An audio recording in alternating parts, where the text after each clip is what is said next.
ন্যায়সঙ্গত আন্দোলনে অতীত ছিল, ভবিষ্যতে থাকবে ইনশাল্লাহ। প্রিয় সাংবাদিক ভাই বোনেরা, আপনারা দয়া করে ওই মাফিয়া সিন্ডিকেটের যে আজকে যে আপনার এই ইলেকট্রনিক্স মিডিয়া পত্রিকা, সেইখানে আপনারা যে সত্যের সৈনিক, আপনারা যে বিবেকের কণ্ঠস্বর, আপনারা যে জাতির বিবেক, সেই পরিচয় দিয়ে আমাদের এই সংবাদটা আপনারা জাতির কাছে পরিষ্কারভাবে উপস্থাপন করবেন যে মাহে রমজানকে সামনে রেখে উচ্চতর বিক্রি করা, খোলা বাজারে নন গ্রামের মাধ্যমে যে ষড়যন্ত্র চলছে, সেই ষড়যন্ত্র বাংলার জনগণ প্রতিহত করবে।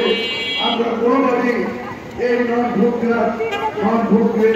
গ্রামে উচ্চতর বিক্রি করা যে গভীর ষড়যন্ত্র, কোটি কোটি টাকা মাফিয়া চক্রের মাধ্যমে ষড়যন্ত্র, সেটাকে আমরা মেনে নিতে পারি না।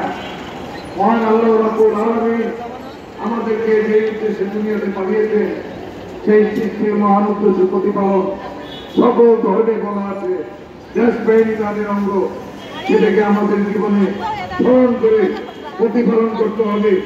আর বাংলাদেশকে করতে হলে সবার আগে নিষ্ঠা করো, এই স্লোগানকে আমাদের অন্তরে ধারণ করে আমরা যাতে নিজেকে শুদ্ধ করি, আমরা যাতে নিজের ঘরকে শুদ্ধ করি, নিজের আত্মীয় স্বজন, পাড়া প্রতিবেশী, পাড়া মহল্লা, ওয়ার্ড, ইউনিয়ন, উপজেলা, পৌরসভা, বিভাগ এবং রাজধানীর সব জায়গায় যাতে আমরা দুর্নীতিবাজরা যেখানে অবস্থান করতেছে তাদেরকে আমরা পাহারা দিয়ে এই দুর্নীতিকে নির্মূল করার জন্য, দুর্নীতিকে সহনীয় পর্যায়ে আনার জন্য আমরা যাতে আন্তরিকভাবে কাজ করি।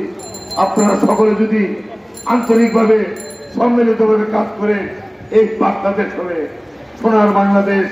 আমরা যে মহান মুক্তিযুদ্ধের মাধ্যমে লাখ শহীদের রক্তের বিনিময়ে যেই দেশ আমরা অর্জন করেছি, 24-এর গণঅভ্যুত্থানের শহীদদের রক্তের মাধ্যমে যেই নতুন বাংলাদেশ আমরা পেয়েছি, সেই বাংলাদেশে আগামী দিনে যাতে আর কোনো ওই আমরা দুর্বৃত্ত, ওই ব্যবসায়িক দুর্বৃত্ত, ওই রাজনৈতিক দুর্বৃত্তরা এখনো মুখ খুলিয়ে আপনার মনে করেন যে রাস্তাঘাটে দামি গাড়ি নিয়ে ঘুরে বেড়াচ্ছে, তারা আইছি জীবনযাপন করছে, আমাদের আর বরদাস্ত হচ্ছে না।